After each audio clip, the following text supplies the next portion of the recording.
قالوا ان یکون له الملک علینا ونحن احق بالملک منه ولم یؤت سعۃ من المال قال ان اللہ اصطفاہ علیکم وزادہ بسطۃ فی العلم والجسم واللہ یؤتی ملکہ من یشاء واللہ واسع علیم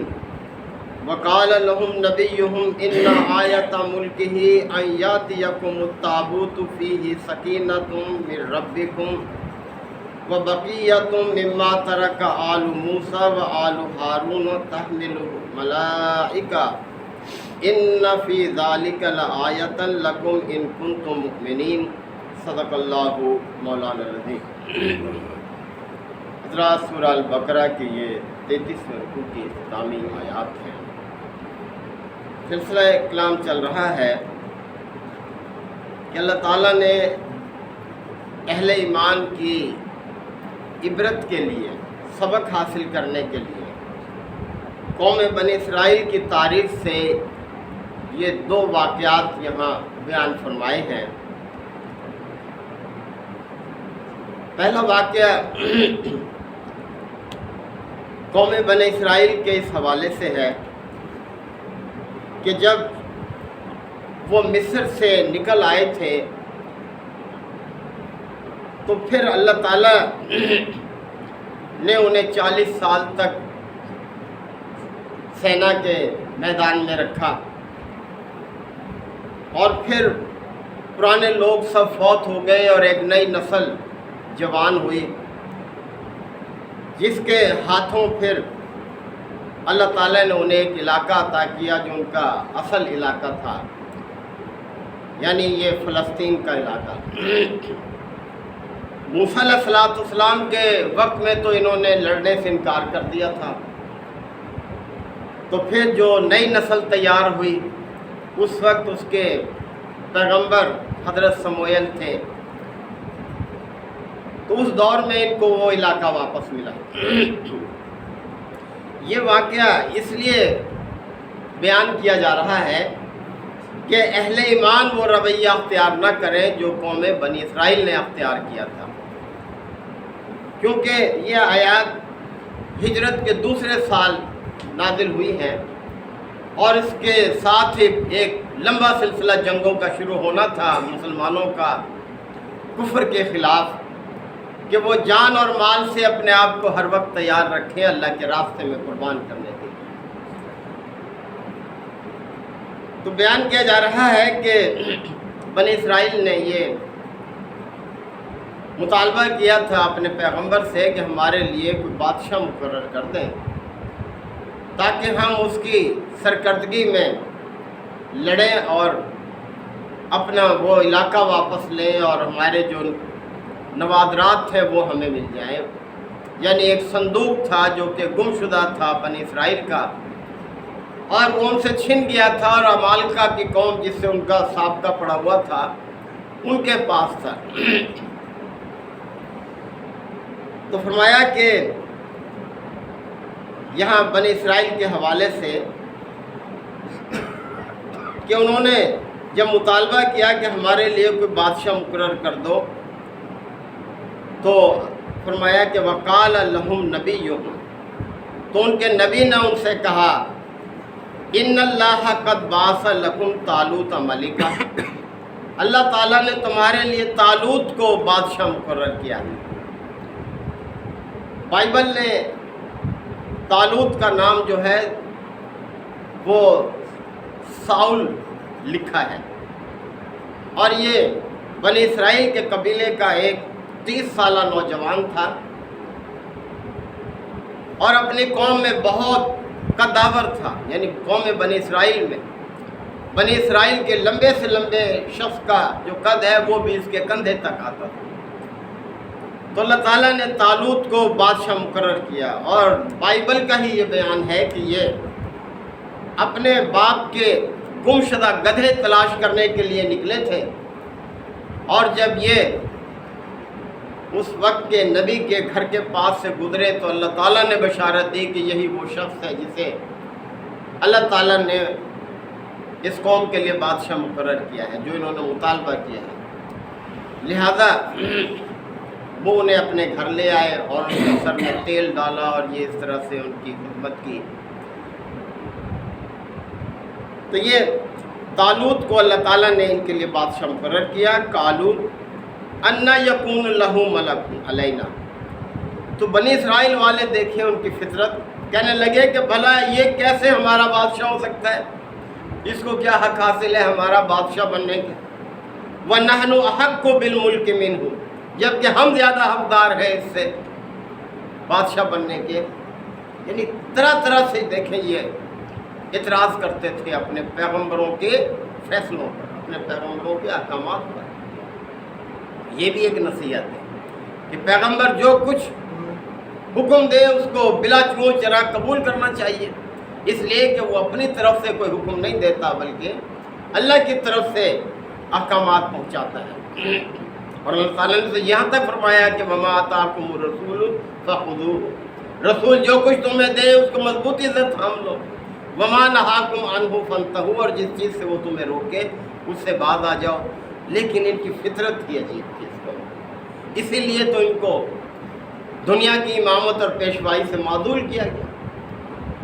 تو کہنے لگے کہ بھلا اسے کیا حق حاصل ہے ہمارا بادشاہ بنے، ہم زیادہ حقدار ہیں اس سے بادشاہ بننے کے۔ اور وجہ یہ بیان کی انہوں نے، قوم بنی اسرائیل نے، کہ وَلَمْ يُؤْتَ سَعَةً مِّنَ الْمَالِ، یہ تو مال میں بھی ہم سے زیادہ کوئی کشادگی نہیں رکھتا، یعنی کوئی زیادہ مالدار آدمی بھی نہیں ہے۔ قَالَ، تو ان کے نبی نے کہا ان اللہ اصطفاہ علیکم، اللہ نے ہی اسے تم پر منتخب کیا ہے۔ بھائی جو بھی ہے یہ اللہ کا منتخب شدہ ہے، اللہ نے اس کو منتخب کیا ہے تمہارے لیے بادشاہ۔ وزادہ بسطۃ فی العلم والجسم، اور اللہ نے اس کو علم اور جسم دونوں لحاظ سے کشادگی عطا کی ہے، یعنی اللہ نے اس کو علم بخشا ہے، زیادہ علم دیا ہے تمہارے مقابلے میں، اور جسم بھی یعنی بڑا جسیم ہے۔ اب دیکھیں اللہ تعالیٰ نے یہ بھی حکمت اختیار کی ہے کہ جیسے کوئی قوم ہوتی ہے ویسی صلاحیت کا آدمی اس کے لیے منتخب کیا جاتا ہے۔ یعنی وہ عمالقہ قوم جس سے مقابلہ تھا، وہ جن سے ڈر گئے تھے بنی اسرائیل والے، کہتے تھے وہ تو بڑے زبردست لوگ ہیں، ہم ان کا مقابلہ کیسے کریں گے، بڑے جسیم ہیں۔ تو اللہ تعالیٰ نے ایسی جسامت کا شخص ان کے لیے بادشاہ مقرر کر دیا۔ تو نبی نے اپنی قوم سے کہا کہ یہ علم اور جسم دونوں میں تم پر سبقت رکھتا ہے، بڑی کشادگی اس کو حاصل ہے۔ واللہ یؤتی ملکہ من یشاء، اور اللہ جسے چاہے اپنی بادشاہ عطا کرتا ہے، یہ تو اللہ کا فیصلہ ہے، اس کا اختیار ہے۔ واللہ واسع علیم، اور اللہ بہت وسعت کا مالک بھی ہے اور علم کا مالک بھی، یعنی اللہ جو فیصلہ کرتا ہے اپنے علم کی بنیاد پر کرتا ہے، تمہیں چاہیے کہ اس کے فیصلے کو قبول کریں۔ وقال لهم نبیہم، اور ان کے نبی نے ان سے یہ بھی کہا، ان آیت ملک ہی، کہ اس کے بادشاہ ہونے کی نشانی یہ ہے، ان یاتیکم التابوت، کہ تمہیں وہ تابوت مل جائے گا، وہ صندوق مل جائے گا، فیہ سکینۃ من ربکم، جس میں تمہارے رب کی طرف سے تمہارے لیے اطمینان قلب کا سامان ہے، سکینت ہے، سکون قلب کا سامان ہے اس صندوق میں تمہارے لیے۔ یہ صندوق انہی لڑائیوں میں ان سے گم ہو گیا تھا بنی اسرائیل سے، اور یہ کہتے تھے کہ ہمارے لیے بہت یہ مصیبتیں آتی رہتی ہیں، وہ سکون صندوق مل جائے تو ہمیں سکون حاصل ہوگا۔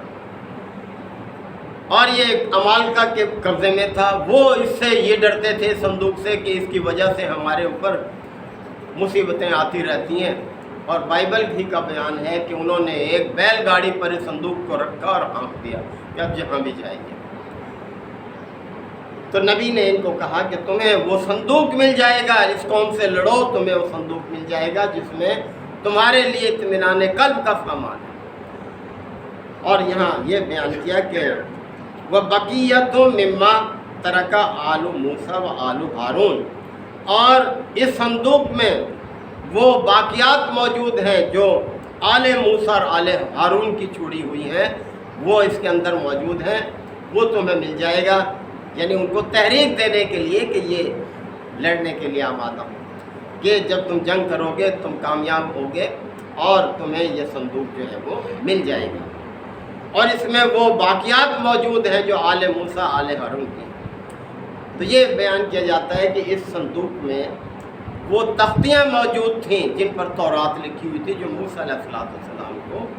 طور پر اللہ تعالیٰ نے دی، اور وہ نسخہ بھی موجود تھا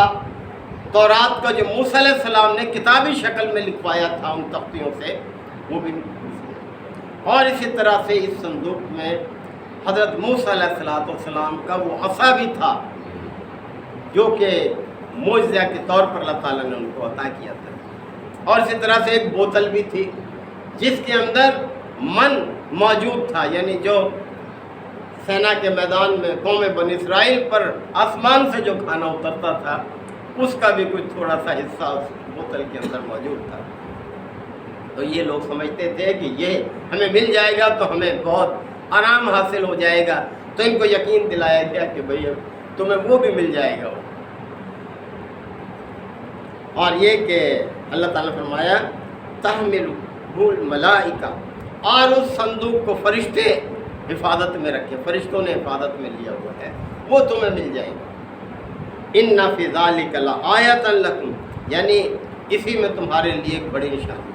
یعنی اللہ نے طالوت کو جو بادشاہ مقرر کیا ہے اس کی ایک نشانی یہ ہے کہ تمہیں وہ صندوق مل جائے گا جس کی تمہیں تلاش ہے اور جس کی تمہیں جستجو ہے، اور جس میں وہ باقیات موجود ہیں حضرت موسیٰ اور حضرت ہارون کی، وہ تمہیں مل جائے گا۔ ان فی ذلک لآیۃ لکم، یقیناً اس میں تمہارے لیے ایک نشانی ہے، ان کنتم مؤمنین، اگر تم واقعی ایمان والے ہو، بات کو ماننے والے ہو تو۔ بہرحال یہ قصہ آگے بھی چل رہا ہے۔ اللہ تعالیٰ نے دیکھیں کس کس طرح سے اپنی آیات کو واضح کیا ہے کہ لوگ سمجھیں اور پھر اس پر عمل کریں، اسی میں انسانوں کی نجات ہے، خیر ہے۔ اللہ تعالیٰ ہمیں بھی آیات کو سمجھنے کے عمل کی توفیق عطا فرمائے۔ الحمدللہ وکفیٰ وسلام علی عبادہ الذین اصطفیٰ۔ ربنا آتنا فی الدنیا حسنہ وفی الآخرۃ حسنہ وقنا عذاب النار وادخلنا الجنۃ مع الابرار یا عزیز یا غفار یا رب العالمین۔ اللہم انک عفو کریم تحب العفو فاعف عنا۔ اللہم من احییتہ منا فاحیہ علی الاسلام ومن توفیتہ منا فتوفہ علی الایمان یا شافی الامراض اشف مرضانا ومرضى المسلمین یا قاضی الحاجات اقضِ حاجاتنا وحاجات المسلمین۔ اللہم اعز الاسلام والمسلمین۔ ربنا تقبل منا انک انت السمیع العلیم وتب علینا انک انت التواب الرحیم۔ صلی اللہ تعالی علی خیر خلقہ محمد وآلہ وصحبہ اجمعین۔